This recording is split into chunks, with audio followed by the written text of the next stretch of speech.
if you're an artist, they say, don't seek them, but seek what they sought. October 14th, 2025, D'Angelo, the neo-soul legend, took his final breath at the age of 51 after a quiet battle with pancreatic cancer. The world fell silent. Farewell messages from Beyoncé, Questlove, Black Thought flooded social media. Yet Lauryn Hill, who once sang with him in the timeless love song Nothing Even Matters, remained completely silent. 1 day, 2 days, a week, not a single word. Until that day. At 50, Lauryn Hill finally broke her silence. A brief note, quiet yet breathtaking, "You were light.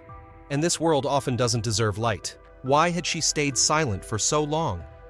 What did she hear in D'Angelo's final words? And what made Lauryn Hill silent for 2 decades finally speak? Now is the time to know the truth. Before Lauryn Hill raised her final voice, the world had yet to understand what truly lay behind D'Angelo's death. Before the farewell words were spoken, there had already been a shared journey, 2 souls, 2 destinies, and an unrepeatable era of music. And to understand why at the age of 50, Lauryn Hill finally had to break her silence, we must return to where it all began, the 1990s, the time when 2 black legends together wrote the immortal golden chapter of neo-soul. Lauryn Hill and D'Angelo and the immortal neo-soul decade. No one ever mentioned their names together on a chart. No one ever saw them holding hands on stage accepting an award. They didn't share a band, a record label, or even a tour. Yet in the most explosive decade of modern black music from 1995 to 2000, Lauryn Hill and D'Angelo moved like 2 parallel orbits, never colliding but deeply intertwined. One was an underground stream, the other a volcano ready to erupt. And when both touched music, the neo-soul world awoke. In 1995, when hip-hop was still dismissed as street noise and R&B was fading in the mainstream, a quiet young man from Virginia appeared with an album called Brown Sugar.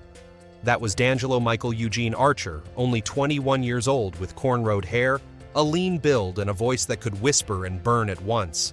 He wasn't flashy, didn't chase trends. But from the first track to the final keyboard note, Brown Sugar was a declaration no one could ignore. It blended jazz, gospel, funk, and black pain into a sound beyond definition, later called neo-soul. The album sold over 2 million copies in the US, earned 4 Grammy nominations, and turned D'Angelo into a young symbol of the new soul movement. But more than that, Brown Sugar wasn't just music, it was an attitude. It was a quiet manifesto that black artists didn't have to compromise to be recognized. D'Angelo entered the industry without asking permission, left behind his sound, and made sure no one could forget his presence. That same year, on another coast, Lauryn Hill was preparing for her own revolution. The girl from South Orange, New Jersey, along with the Fugees, Wyclef Jean, and Pras Michel, had just finished their second album, The Score. When it was released in 1996, it exploded beyond all expectations, selling over 17 million copies worldwide, winning 2 Grammys, and becoming one of the best-selling hip-hop albums in history. But what made The Score different was Lauryn herself. She didn't just rap, she ignited. Her voice could be as soft as classic R&B, as fierce as a street verse, and she could turn any lyric into a political statement. Lauryn Hill wasn't the girl in the rap group. She was its soul. She transformed a cover like Killing Me Softly into a new anthem, weaving Haitian roots, American grit, and Caribbean tones into a mosaic of black identity. And just 2 years later, she wrote her own chapter. The Miseducation of Lauryn Hill, 1998, wasn't merely a solo album, it was a recorded artistic testament. From doo-wop, That Thing, to Zion, Lauryn wrote about love, God, motherhood, betrayal, faith, and survival in an industry eager to consume her. The album sold over 19 million copies worldwide. She won 5 Grammys in one night, becoming the first woman ever to do so. Miseducation also became the first hip-hop album to win Album of the Year. Nothing before it had been so profound, so accessible, so personal, and so revolutionary all at once. At the same time, D'Angelo was crafting a quiet masterpiece of his own. He disappeared from the media, refused interviews, and spent years locked in the studio with the Soulquarians, an underground collective, including Questlove, Erykah Badu, and Common. The result was Voodoo 2000, an album born from sweat, introspection, and uncompromising perfectionism. No auto-tune, no programmed beats, only human hands, instruments, and space. Voodoo didn't sound like anything before it. It felt more like a ritual than a commercial album. Yet it still reached #1 on the Billboard 200, won 2 Grammys, and was later listed by Rolling Stone among the 500 greatest albums of all time, especially its ballad Untitled, How Does It Feel, where D'Angelo appeared almost bare not just in body, but in soul. He was seductive and vulnerable at once, and the world couldn't look away. Throughout that era, Lauryn Hill and D'Angelo were never a power duo in the press. Amid MTV's red glare and Grammy's golden lights, they didn't compete or clash. They moved in harmony, two torches lighting what would later be called the last golden age of true soul music. A time when artists weren't forced to choose between authenticity and success. But eventually they met, and the song Nothing Even Matters became the thread that bound their two souls together. Nothing Even Matters, the invisible thread. Nothing Even Matters was the only duet between Lauryn Hill and D'Angelo, born in 1998, when both were at the peak of fame yet searching for something far beyond applause. Amidst the loud hits and market-calculated music of the time, this song felt like a slow breath, a moment when they could simply be themselves, not icons. The recording took place on an ordinary evening in New York. No director, no media crew. Only Lauryn Hill, D'Angelo, and a few musicians gathered around a Rhodes piano. They didn't talk about promotion or chart success. Lauryn chose him as the only featured artist on The Miseducation of Lauryn Hill, a decision driven not by strategy, but by intuition. Among dozens of famous names of that era, she wanted only his voice to appear in the album's single love track. D'Angelo later recalled, "She was warm, sweet, and honest. That night it felt like we weren't recording, we were praying." When Lauryn began, "Now the skies could fall, not even if my boss should call," and D'Angelo answered with his trembling rasp, "Nothing even matters at all." The audience no longer heard music, they heard peace. It wasn't a dialogue between two singers. It was a conversation between two souls who had weathered the same storm pressure, isolation, and the fear of being misunderstood. They didn't look at each other in the studio, yet every breath and every pause merged into one. The song lasts just over 5 minutes, but contains an entire universe of emotion. It doesn't emphasize romantic love, but liberation, a moment of stillness in the lives of two people too exhausted from always having to shine. No instrumental line is wasted, no lyric ornamental. Everything is stripped down to near purity. The less there is, the truer it feels. The truer it feels, the more it hurts. What made Nothing Even Matters legendary is that it was never forced into fame. No music video, no live performance, no PR campaign. It lived on through listeners who could feel the truth in every syllable. Over time, the song became a measure of pure artistic connection, where two artists didn't need to declare love, yet made everyone believe in it. Years later, when asked about the song, D'Angelo said, "It wasn't romance. It was peace." Lauryn, as usual, chose silence, breaking it only once in a 2001 interview. He understood the silence between notes. Between them, there were no scandals, no behind-the-scenes tales for tabloids to exploit. Only respect, empathy, and the rare sense of having found someone who truly understood you. Critics called Nothing Even Matters a love song without confession, proof that neo-soul wasn't just a genre, but a space, a place where artists could be free, could heal, could stay silent, yet still resonate. When The Miseducation of Lauryn Hill won 5 Grammys and sold over 19 million copies, that song remained quietly at track 13, unassuming, unlit by the spotlight. But for those who listened, it was the album's beating heart. And when D'Angelo took his final breath in October 2025, Nothing Even Matters echoed everywhere on the radio, in old studios, in spontaneous memorials across New York and New Orleans. No one called it a hit anymore. They called it a farewell. On the night Lauryn Hill broke her silence, she didn't make a speech. She simply wrote one short line, "You were light, and this world often doesn't deserve light." And in the tribute video that followed, the song's melody returned slow, soft, aching to the bone. No one knows if they were ever a couple in the usual sense. But everyone understood there was something between them that couldn't be named, an invisible bond born from music existing beyond time. Nothing Even Matters wasn't just a song. It was a memory of two people who touched each other at the purest point of sound. Perhaps the only thing that remains after all the legends and the glory is that very moment when Lauryn Hill and D'Angelo sang together, and the world fell silent, as if it finally understood that sometimes truly nothing else even matters. The strange resemblance beyond the invisible thread of their legendary duet. Nothing Even Matters audiences began to notice that D'Angelo and Lauryn Hill shared a strange resemblance. The lights that once shone on them were dazzlingly bright. But when the applause faded, Both chose to step away from the stage without a word of farewell. It wasn't the retreat of failure. It was an act of self-defense, a way to preserve the part of their humanity that fame had begun to erode. For Lauryn Hill, the silence came as abruptly as her rise. After the miseducation of Lauryn Hill won 5 Grammys and sold over 19 million copies, she didn't continue that glorious path. Instead, she disappeared. No follow-up album, no major tour, no television appearances. When she re-emerged in 2002 with MTV Unplugged 2.0, people saw a completely different Lauryn: loose hair, a raspy voice, and confessions that sounded like repentance. She sang slowly, spoke more sometimes, stopping mid-song to breathe, to cry, to laugh. "I used to be a performer," she told the audience. "I'm not that anymore. I just want to be real." The words silenced the entire hall. Those who watched that show understood she hadn't abandoned music, she had walked away from the role the world forced her to play. Since then, Lauryn Hill has lived in seclusion, rarely giving interviews, sometimes appearing at small festivals, sometimes vanishing for years. Fans often complain that she arrived hours late to her shows, but the more perceptive ones realized she was battling herself against exhaustion, fame, and the pressure to shine even when her heart had gone cold. D'Angelo chose a different silence. After Voodoo 2000 placed him at the top, he vanished almost completely for 14 years. No tours, no public appearances, no interviews. Behind that absence were hidden storms, addiction, depression, and an obsessive creative struggle. "I wanted everything to be right," he once said in a rare interview. "No faking, no rushing. If it's not right, I'd rather not do it." Those years became a journey to rediscover himself amid the noise of fame. Friends said he spent hours alone in the studio adjusting a single drum beat or bass line.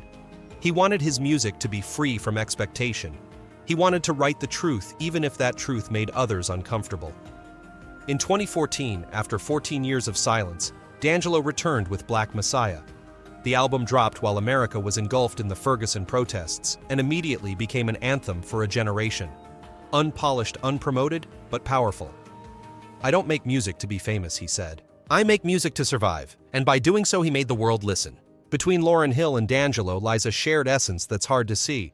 Both chose stillness over audiences, slowness over speed, truth over trend. They no longer sought a place on the charts, but peace within their souls. Both were labeled mysterious, unpredictable, unstable, perhaps only because the world doesn't know how to name those brave enough to live honestly in a culture addicted to pretense. They needed no scandals to draw attention, no grand comebacks to prove their worth. Their very absence became the loudest statement, a reminder that artists are not machines serving expectations, but humans searching for healing. And in that silence, they achieved what few ever dare to exist outside the spotlight and still make the world remember forever. The death of D'Angelo, a bolt across the sky, October 14, 2025. News spread through the damp autumn morning in America. D'Angelo, the soul of neo-soul, the man who redefined truth in black music, had passed away at the age of 51 after a quiet battle with pancreatic cancer. His family released a brief statement. He fought bravely and quietly. No noise, no stage, no flashlights. D'Angelo's death happened exactly as he lived, quietly, honestly, and full of humanity. When the news broke, few believed it was real. For many, D'Angelo wasn't just a musician. He was a symbol of life, a faint but steady light that kept burning even in darkness. The black music community was stunned. Questlove posted an old photo taken at the Electric Lady studio where they had recorded Voodoo with the caption, "We lost our compass." Jill Scott called him the man who taught me that silence has rhythm. Black Thought of the Roots wrote, "He was the rare soul that made people believe in music again." Beyoncé shared a short line, "No hashtags, no emojis. He was light.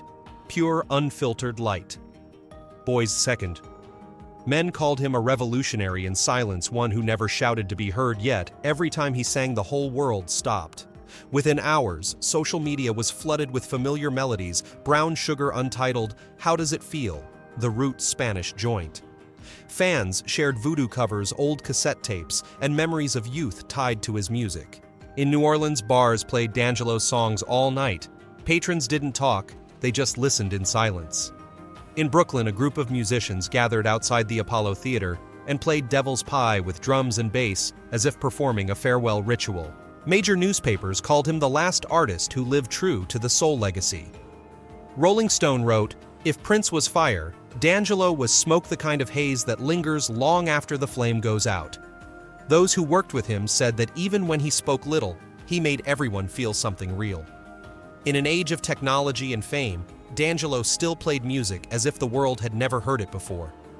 For the soul community, his passing was a lightning strike from a clear sky. They didn't just lose a voice, they lost a heartbeat. A man who pulled the black spirit out of commercial pop and returned to it depth, rawness, and divinity. Young artists from Anderson, Pac to Her all admitted they wouldn't be where they are today without him. D'Angelo once said, "I don't chase perfection, I chase truth." And it was that truth that made the emptiness he left behind louder than any sound. After him, the soul world grew eerily quiet, like an orchestra missing its drummer with rhythm still present, but no heart. In the roaring wave of mourning, one person remained completely silent. Lauryn Hill, who once sang with him in Nothing Even Matters, who once called him the man who understood the silence between notes, made no post, no statement, no appearance. No one knew where she was, Jamaica, New Jersey, or somewhere in between memories. But everyone understood. For Lauryn, pain needed no performance. Because if anyone in this world truly understood D'Angelo, it was her. And perhaps within that silence, a storm of emotion was raging, a sound only she could hear. When Lauryn finally spoke 4 days after the funeral, the world was still in shock. Outside Electric Lady Studios, where D'Angelo had spent half his life crafting immortal melodies, lines of mourners still stretched down the block. Flowers, candles, black and white photos, and handwritten notes of gratitude piled up layer upon layer. Amid this sea of tributes, on the morning of October 18, 2025, a brief post suddenly appeared on Lauryn Hill's official account. No photo, no hashtags, no emojis, just 3 sentences. "You were a lighthouse. I regret not having more time with you, but we still carry you in our work." 3 sentences, 21 words, and the entire neo-soul world held its breath. Lauryn Hill, who had remained almost completely silent in the media for 2 decades, had finally spoken. No tears, no spectacle, just a raw, grounded human voice. Fans immediately understood this wasn't a public condolence. It was a private conversation, a final message to someone who had once understood her better than anyone else. Critics called it a letter without an envelope. In the opening line, "You were a lighthouse," Lauryn wasn't only describing D'Angelo's music, but his essence, a humble beacon in a dark sea, not blinding, but steady enough to guide lost souls home. The next line, "I regret not having more time with you," felt like a tender wound. No one knew when they had last spoken, but everyone sensed it. There were words left unsaid, calls that would never be returned. And then came the final line, "We still carry you in our work," the one that sparked countless discussions. Just days later, D'Angelo's family released a handwritten note he had once written. "If I don't make it to tomorrow, don't cry. Just carry me in your work." It became clear that Lauryn's post wasn't random. It was an answer, a continuation of a promise. She didn't write "miss you" or "rest in peace." She wrote, "We carry you," a vow that his music would keep living in every rhythm, every melody, every artist still creating today. But that post wasn't just a farewell. It marked the end of a journey that had run parallel for over 20 years, beginning when they created Nothing Even Matters in 1998, the only song they ever sang together, yet one that defined an entire generation. At the time, Lauryn Hill had just released The Miseducation of Lauryn Hill, her solo debut that won 5 Grammys, sold over 19 million copies worldwide, and became an anthem for womanhood and artistic freedom in black music. D'Angelo, with Brown Sugar 1995 and Voodoo 2000, had redefined neo-soul, earning 2 Grammys, and being hailed as the prince of a new era. 2 separate paths, yet united in spirit, both born from the church, both carrying the same yearning to reconcile the soul and the body, faith and pain. They released only 1 duet, but that song, tender, sensual, and deeply spiritual, became a symbol of a love that transcended words. Nothing Even Matters wasn't a love song. It was a prayer, one that Lauryn seemed to whisper again in her post. In her emotional message on Instagram, she added, "His undeniable beauty and talent didn't belong to this world. He moved us, touched us, inspired us, and made us act through his gift." Lauryn Hill praised D'Angelo as a lighthouse for music, and for black men, someone who showed them that strength and sensitivity can coexist in the spirit of man. She ended with a prayer, "I pray you find peace away from manipulation, greed, and chaos. May God grant you eternal wholeness. I love you, and I miss you, my king." Alongside her words, she shared several photos D'Angelo in the studio, and one rare image of the two of them leaning their heads together, his gaze resting on her calm and understanding. The photo moved fans to tears. No more words were needed. A single glance revealed a connection few ever experience, one where the only language is music. After that post, Lauryn disappeared again. No interviews, no memorial appearances, no media statements. But close friends revealed she had returned to the old studio where the miseducation of Lauryn Hill was born in 1998. She stayed there for hours alone with a piano and a cup of tea. No one knew what she did. Some said she sang "Nothing Even Matters Again" slower and softer, as if speaking to the departed. A critic from The Guardian wrote, "If D'Angelo was the prayer, Lauryn was its echo." In her silence, the world could still hear the resonance of a dialogue. No words, only sound. The post was shared over 10 million times within 24 hours, but Lauryn didn't respond to a single comment. Once again, she chose silence after saying what truly needed to be said. And the world understood some farewells need no flowers, no tears, no stage. Just one word, quiet, but true. Lauryn Hill had stayed silent for 20 years, but this time she had to speak. Not to mourn loss, but to affirm a truth that souls as real as D'Angelo's never truly leave. They are still singing somewhere else in melodies that will never fade. The legacy of D'Angelo. Some artists leave taking an entire era with them, but there are others who, even in absence, leave behind a quiet light that continues to guide future generations. D'Angelo belonged to the latter one of those rare souls who didn't need noise. One melody was enough to change the direction of music. From Brown Sugar 1995 to Voodoo 2000 and Black Messiah 2014, he did more than create songs. He redefined black music. D'Angelo turned funk into soul, jazz into prayer, and R&B into an almost sacred art form. In an age when artists chased formulas and trends, he chose slowness, honesty, and imperfection. That choice made him a revolutionary of neo-soul, the movement that revived the black spirit once thought lost to commercialization. D'Angelo didn't just shape the 1990s, 2000s. He created a new language of music for the generations that followed. Frank Ocean once said, "I didn't learn theory from school. I learned it from D'Angelo." Miguel called him the man who made every R&B record after 2000 listen to itself again. Anderson, Pac, the modern heir to neo-soul's funk energy, admitted that every time he entered a studio he asked himself, "Is what I'm making true enough the way D'Angelo's was?" And Daniel Caesar, the young Canadian voice of contemporary soul, confessed, "Without Voodoo, I'd never have dared to sing this slow." To fellow artists, D'Angelo wasn't just a peer. He was a symbol of creative freedom, proof that music could be both sacred and human. Beyoncé once said, "He made R&B reverent." Black Thought of the Roots exclaimed, "After D'Angelo, the world never sounded the same again." Not because he invented a new sound, but because he restored what music had lost: genuine emotion. Today's younger generation can still find him in every note: the fragmented guitar in Frank Ocean's Bad Religion, the offbeat drums in Miguel's Come Through, and chill the raspy breath in Daniel Caesar's Best Part, all invisible pieces of D'Angelo's spirit. He didn't teach them how to write music, he taught them how to listen to themselves. But D'Angelo's legacy wasn't just in sound. It was in how he lived quietly, resisting the ruthless machinery of the industry, brave enough to disappear to preserve truth in art. He never wanted to be a pop culture icon. He wanted to be remembered as a man who stayed true to his music. Over time, that integrity became his most valuable gift in a world that keeps forgetting what truth means. For Lauryn Hill, D'Angelo's legacy needed no milestones or tributes. She wrote only one line: "You were light, short, soft, but blazing." Because sometimes light doesn't need to last forever. It only needs to be strong enough to illuminate a moment in someone's heart and stay there. D'Angelo may be gone, but his music continues to sing through millions of other hearts, learning to live slower, truer, and to love music as a sacred act. He left no monument, only a vibration. And sometimes that simplicity is the greatest legacy an artist can leave the world. There are people who spend their whole lives speaking. And then there are those like D'Angelo and Lauryn Hill who only need one moment of silence and the entire world listens. Throughout her career, and even after his passing, Lauryn Hill never gave long speeches, never retold their story. At 50, Lauryn Hill uttered the softest yet most resonant words of her life, a note of sorrow, reverence, and a promise to generations after: "Carry you in our work." If you still believe that music holds souls like theirs, people who live, love, and sacrifice for truth, Leave a small sign to share a comment, or simply a few seconds of silence to listen.